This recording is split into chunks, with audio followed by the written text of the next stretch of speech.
대리운전기사의 콜비는 자존심이다. 똥콜에는 진상 손님. 대리운전기사들이 말하는 꿀콜은 가격도 가격이거니와 도착지와도 연관이 있다. 높은 가격에 콜이 많은 지역으로 간다면 금상첨화이다. 이런 콜이 꿀콜이다. 일명 똥콜은 터무니없이 낮은 가격에 도착지마저 오지일 경우다. 그런데 이런 콜도 잡아서 가는 기사들이 있다. 대리운전판에는 가격의 기준이 없어 손님이 원하는 가격에 대리기사가 선택을 하는 게 일반적이다. 일반적으로 대리기사들은 출발지에서 도착지까지의 소요시간으로 가격을 주관적으로 측정한다. 나 같은 경우는 10분에 만원으로 계산하여 기준점으로 삼는다. 예를 들어 1시간 소요의 거리라면 6만원을 기본으로 삼고 5에서 8만원 사이에서 잡는다. 이것 또한 러시아워를 벗어난 한가한 도로에서의 계산이다. 신호등이 많은 도시를 오갈 때는 거리에 비해 시간이 많이 소요되는 경우가 태반이다. 그렇다면 똥콜은 도대체 누가 잡을까? 늦은 시간 먼 거리에서 자신이 사는 집으로 콜이 잡힐 때이다. 일명 복귀콜이라 한다. 스스로 일을 마쳤다고 생각하는 시점에서 집 근처에 콜이 뜬다면 잡을 수 있다. 그럴 경우는 똥콜이라도 감사한 마음까지 든다. 그 다음은 종일 콜을 잡지 못해 수익이 없는 기사이다. 나름 괜찮은 콜은 손이 빠른 사람들이 잡아가고 가까이에서 뜨는 콜은 없어. 대기하는 시간이 길어지면 초조해 지기 시작한다. 이렇게 길에서 시간을 보내느니 가격이 별로라도 한 콜이라도 타는 게 유익이라고 생각되며 똥콜을 울며 겨자 먹기로 탄다.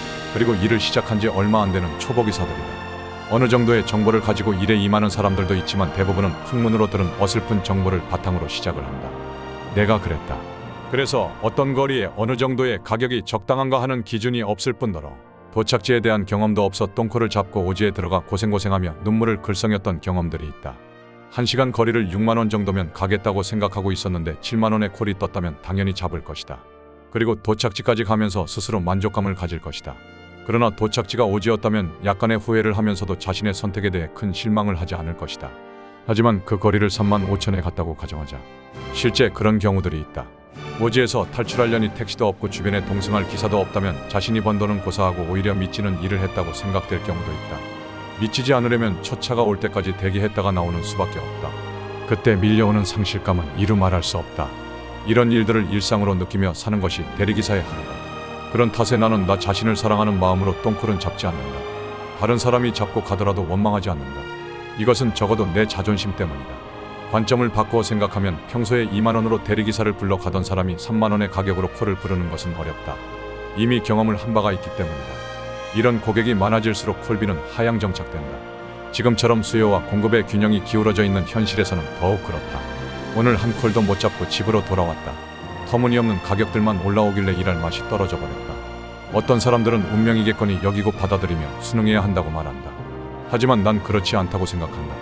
그 원인이 시스템에 있다면 그 시스템을 조정해야 한다. 대리기사와 같은 특수 플랫폼 노동자들은 노동자로서의 기본 권리가 묵살되어 왔다. 이런 현실을 운명적으로 받아들이며 가만히 앉아서 당하면 안 된다. 싸워야 한다. 회사에서 큰 사유 없이 배차제한을 해놓아도 항해 한 번 할 수 없다. 그래서 나는 나의 자존심은 물론이고 이런 현대판 노예와 같은 대접을 받지 않기 위해 전국 대리운전 노동조합에 가입했다.